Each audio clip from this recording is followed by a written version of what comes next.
then it should be investigated. She should be investigated. As far as Gutesa's statement is concerned, it is legal. Kung dinideny niya yon, doesn't matter. Legal yung statement ni Gutesa. What he said during the Senate hearing has legal weight. It can be as evidence. Walang pinagkaiba yung ninotarize dun sa statement niya because he read the same thing. So if people are saying mali yun, hindi notarize, doesn't matter. What is that legal basis ngayon? Kung imbestigahan nila, good. They should investigate that lawyer. They should investigate what happened. So, Congressman, basically, kayo po ay naniniwala na si Gutesa ay talagang nagpunta dito kay attorney at pinatutuhanan po yung kanyang affidavit at si attorney po ay talagang nag-sign doon sa kanyang sinumpaang salaysay at ninotaryo po ito. Gutesa, is Gutesa telling you na talagang ginawa niya yon at doon siya talaga nagpunta kay attorney Pichi Rosas Espiras? Yes, you know, Pinky, the truth is, walang motive si Gutesa na manloko ng notaryo. Kasi yung sinabi naman niya sa Senate is the same. Yeah, There's no motive on the part of Sergeant Gutesa to fake a notarized document because he said it the same. It's not perjurious on his part because it was in good faith. Now, as to the lawyer and to that office, they should investigate. Why is she backtracking now? Why is he saying now that didn't happen, that Gutesa didn't go to their office? Just going back to what you said, na wala hong, I forget the exact word you said, walang... The motive. No walang motive. motibo si Gutesa na magsinungaling, hindi ho ba? Ang tanong ko po, ano po ang magiging motibo ni attorney na siya naman po ang magsinungaling? Pwede siyang tinakot. Pwede siyang sinabihan na sabihin mo, hindi totoo yan. Because, you know, that's the only way they can discredit this person.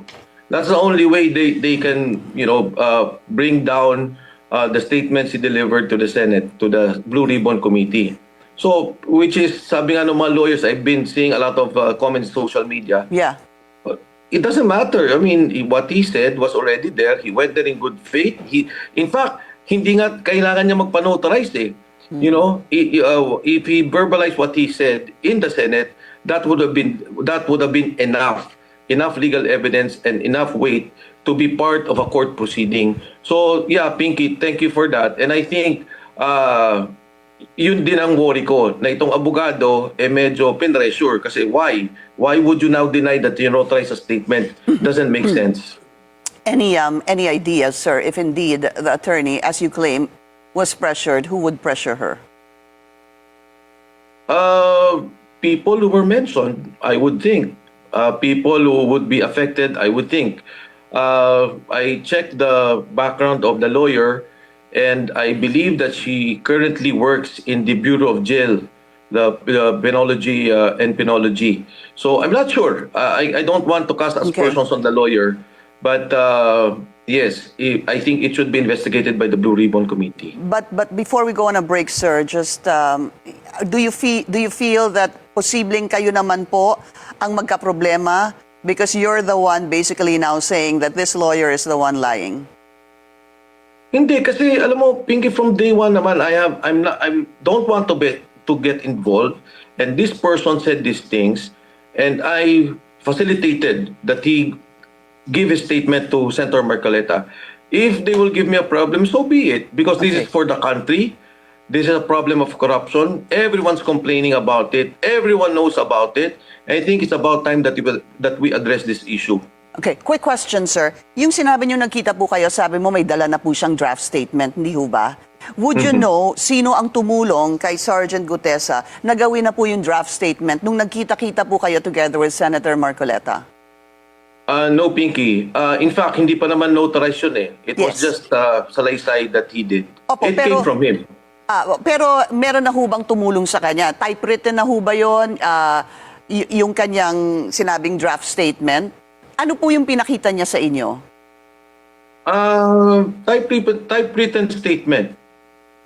Did it look like the one that has been making the rounds on social media and what we've been showing? Yun na ho ba yun? Yan. Yung pong, Basically, yeah. Basically, yan yes. Na yun. Yeah. So obviously, of course, you would get a lawyer to do that for you, right? Yeah, I think when that was being drafted, even in fact some of the words may mga, ano lang, tinwik-twik lang. Opo. Yeah. Okay. We just need to take a very short break. We'll continue our discussion with former Congressman Mike Defensor when we return. Stay tuned. This is On Point.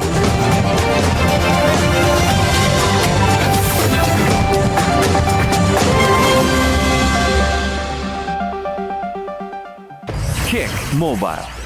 Download the Kick app, choose your number, activate the eSIM, and own the country's first ever customizable mobile experience. Stay first in line for network priority. Kick Mobile. Download now. Naniniwala ang PCSO na nasa ating mga kamay ang pag-asang umasenso. Nasa kamay ang pagbibigay ng malasakit. Nasa kamay ang pagbibigay ng ginhawa. Kaya ang mga kamay ng PCSO tuloy-tuloy na tumutulong sa oras man ng kalamidad o pangangailangan. Yan ang panata sa bayan. Yaya sa mamamayan. Dahil ang PCSO di umuurong sa pagtulong.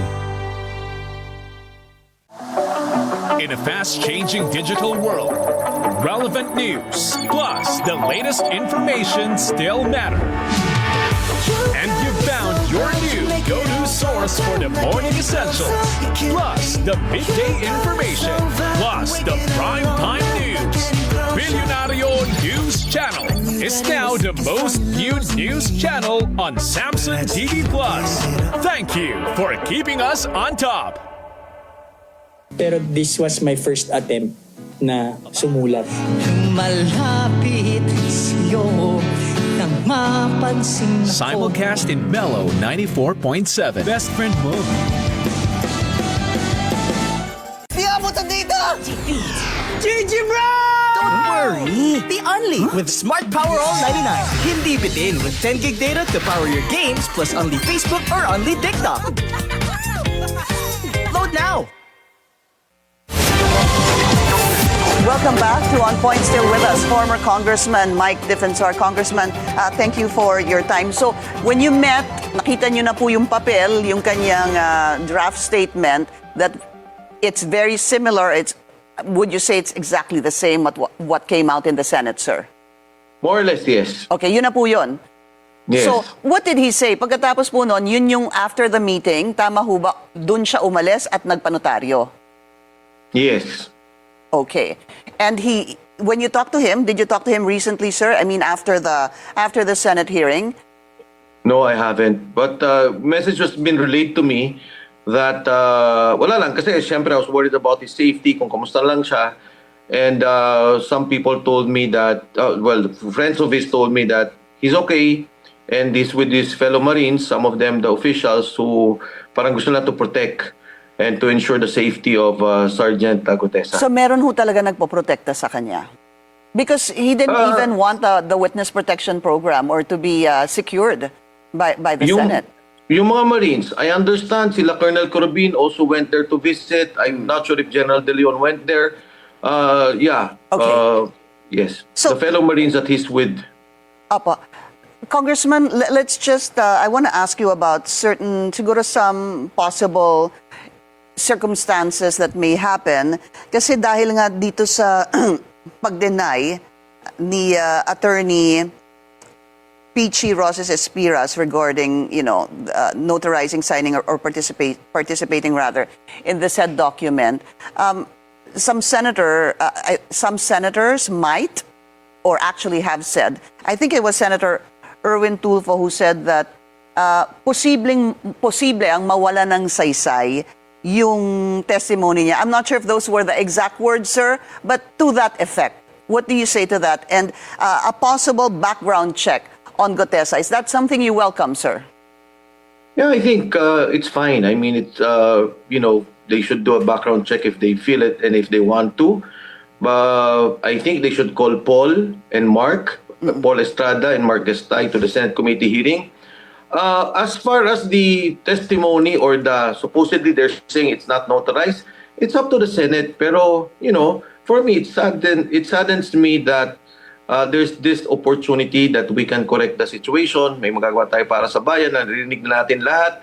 Actually, kaya naman lumabas tong si Sergeant Gutesa, kasi nagulat din siya when he found out na yung perang dinadala nila, tapos narinig na yung flood control, tapos magkano yung kinukuha ang pera. So, this was also in the minds of those doing their jobs with Congressman Saldico. So, it's up to the Senate. But what I'm saying is, I have no political motivation here. Wala akong agenda. Nagkataon siguro, he knows that I'm close to Senator Marcoleta. He wanted to say these things. He wanted to reveal what is happening.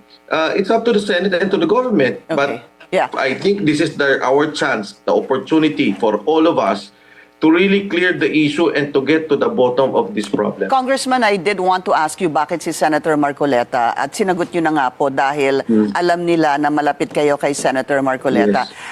Sino ho bang may alam? Si Middleman, yung naging common friend po, o si Sergeant Gutesa mismo? I'm assuming it's the person.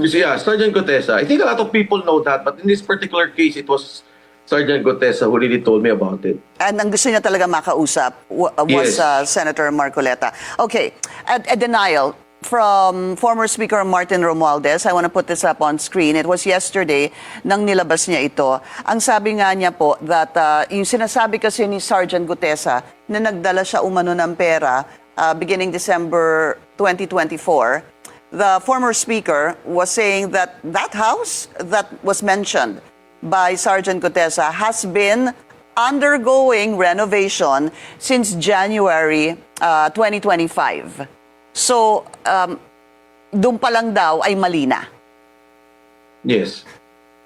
Yeah. For me, again, I think it's something that should be taken up if they want to take it in the Senate committee to strengthen their evidence, or they want to take it up in court when they eventually file. Pero di ba, Pinky, if we're the ones investigating, the first things we have to establish is sino pa to yung dalawang tao. Like I mentioned kanina, mention na ni Alcantara. Second is, totoo ba itong si Gutesa? Sino ba bang kasama niya? Did they really work for Saldico?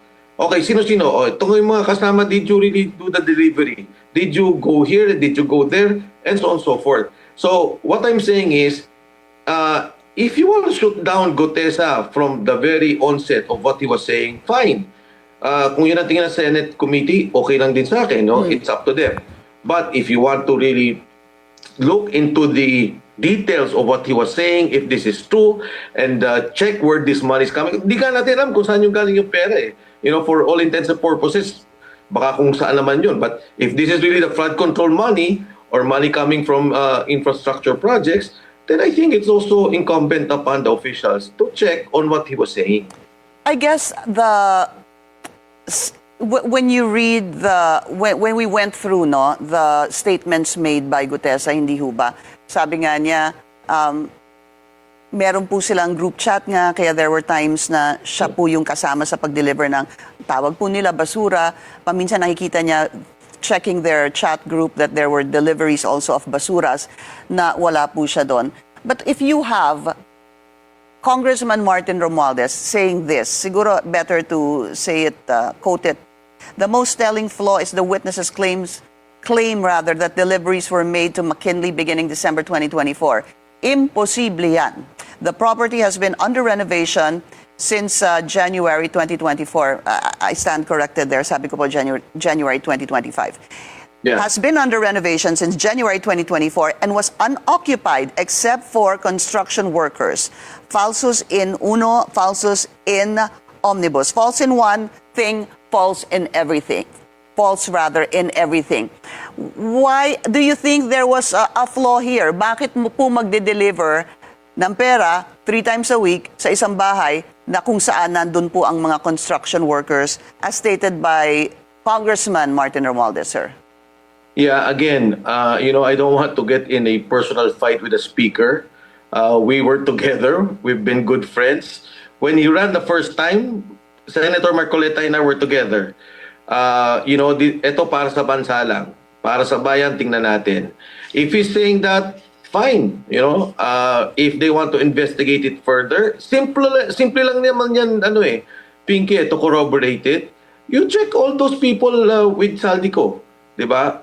You check the people who were delivering money. Did you really deliver in that address? Did you deliver in another address? Once they have that, it's finished. I don't think it would take rocket science to establish these facts or this case, for that matter, yung investigasyon nila, kung talagang gusto nila. Posible ho bang nagkamali kaya si Sergeant Gutesa? I really can't say, Pinky, pero klaro din naman yung sinabi niya, di ba? I delivered in this address, ito yung gate. He mentioned the number. Yeah, and then we do it 3 times a week. Kung hindi dito, binanggit niya yung bahay ni sa 19 Nara, yung sabi niya, kay Michael Yang. So, again, Okay. if they just exchange words, we really can't tell. Okay. But for me, if I was investigating it, I don't need to be a police, an NBI, nor to be a senator or congressman. Papatawag ko lang yung mga kasama doon sa trabaho and ask them, is this really true? You already have your facts. One last question, sir. Is there anyone else? Have you spoken to anyone else that is willing to corroborate the statement of Sergeant Gutesa? I did not talk to Sergeant Gutesa, and I don't even know the group, the 90 plus ex-Marines or the police currently, but there are messages to me by some former military officers, some friends, who are telling me, yeah, they heard that some people will be coming out.